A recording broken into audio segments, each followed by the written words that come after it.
Hi friends, வணக்கம். என் பேர் Abhi. Welcome to Indian recipes Tamil. நம்ம இன்றைக்கி எல்லாருக்கும் ரொம்ப பிடிச்சமான ஹோட்டல் ஸ்டைல் ரெட் சட்னி எப்படி பண்ணுறதுன்னு பார்க்க போகிறோம். இந்த கார சட்னி இட்லி தோசைக்கெலாம் ரொம்பவே அட்டகாசமான ஒரு காம்பினேஷனாக இருக்கும். இது செய்கிறதும் ரொம்ப சிம்பிள், டேஸ்ட்டும் ரொம்பவே சூப்பராக இருக்கும். இப்போ வாங்க வீடியோக்குள்ளே போய் இந்த ரெசிபி எப்படி பண்ணுறதுன்னு பார்க்கலாம். வீடியோக்குள்ளே போகிறதுக்கு முன்னாடி நம்ம சேனல் இந்தியன் ரெசிபீஸ் தமிழை சப்ஸ்கிரைப் பண்ணிக்கோங்க. கூடவே இருக்க பெல் சிம்லையும் கிளிக் பண்ணிக்கோங்க. இப்போ வாங்க வீடியோக்குள்ளே போகலாம்.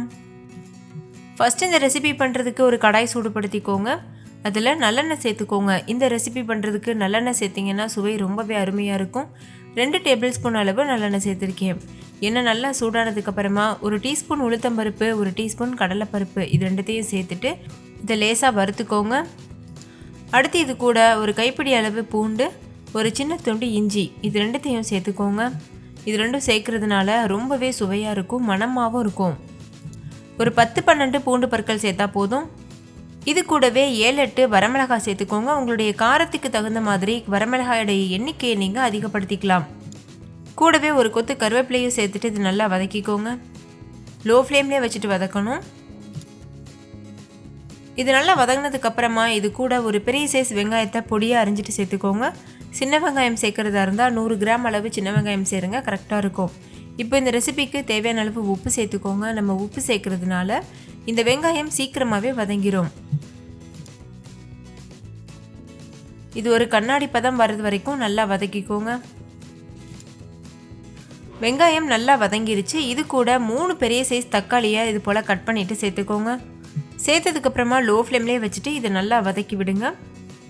இந்த மாதிரி நல்லா மிக்ஸ் பண்ணதுக்கப்புறமா மூடி வச்சு மூடிட்டு லோ ஃப்ளேமில் வச்சு ஒரு 10 நிமிஷத்துக்கு இது நல்லா வேக வச்சுக்கோங்க. இப்போ ஒரு 10 நிமிஷம் ஆயிருக்கு. இந்த தக்காளி நல்லா மேஷ் ஆகிட்டு எல்லாமே நல்லா வெந்து வந்திருக்கு. இந்த டைமில் ஸ்டவ் ஆஃப் பண்ணிவிட்டு இதை முழுமையாக ஆற வச்சுருங்க. முழுமையாக ஆறினதுக்கப்புறமா அரைச்சி எடுத்துக்கணும். அவசரமாக இருந்ததுன்னா இது போல் நீங்கள் சூடாகவே சேர்த்துட்டு அரைக்கலாம். ஆனால் இதில் ஐஸ் வாட்டர் அப்படி இல்லைன்னா ஐஸ் க்யூப் சேர்த்து நம்ம அரைக்கணும். சூடாக அப்படியே அரைச்சோம்னா தெறிக்க ஆரம்பிச்சிடும். நான் ஒரு 4-5 ஐஸ் க்யூப் சேர்த்துருக்கேன். அதே போல் தேவையான அளவு தண்ணியும் சேர்த்து அரைக்க போகிறேன். தண்ணியும் நல்ல சில்லுன்னு இருக்க தண்ணி சேர்த்துருக்கேன், அதனால தான் நான் சூடாக அரைக்கிறேன். நல்லா அரைச்சதுக்கு அப்புறமா இது போல் ஒரு பவுலில் சேர்த்துக்கோங்க. அரைக்கும் போது உங்களுக்கு எந்த அளவுக்கு தண்ணி தேவைப்படுதோ அந்த அளவுக்கு நீங்கள் தண்ணி சேர்த்து அரைச்சிக்கலாம். பாருங்கள், இது கரெக்டான கன்சிஸ்டன்சி. இப்போ நம்ம இதில் தாளித்து கொட்ட போகிறோம். தாளிக்கிறதுக்காக ஒரு சின்ன தடுக்கா பேன் சூடுபடுத்திக்கோங்க. அதில் 1.5 டேபிள் ஸ்பூன் அளவுக்கு எண்ணெய் சேர்த்துக்கோங்க. நான் நல்லெண்ணெய் சேர்த்துருக்கேன்.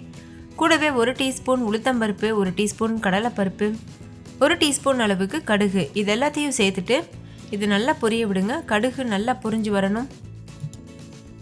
கடுகு நல்லா வெடிச்சதுக்கப்புறமா ஒரு 1/4 டீஸ்பூன் அளவுக்கு பெருங்காயத்தூள் சேர்த்துட்டு ஒரு கொத்து கருவேப்பிலையும் சேர்த்துருங்க. இப்போ ஸ்டவ் ஆஃப் பண்ணிவிட்டு நம்ம ஏற்கனவே அரைச்சி வச்சுருக்க சட்னியில் இதை சேர்த்துடணும்.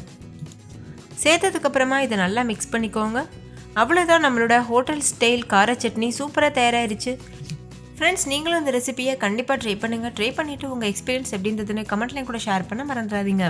இந்த வீடியோ எல்லாருக்கும் ரொம்ப பிடிச்சிருக்குன்னு நம்புறேன். பிடிச்சிருந்தால் லைக் பண்ணுங்கள். உங்கள் ஃப்ரெண்ட்ஸ் கூட நிறைய ஷேர் பண்ணுங்கள். ஸோ அவங்களும் பார்த்து பயன்பெறட்டும்.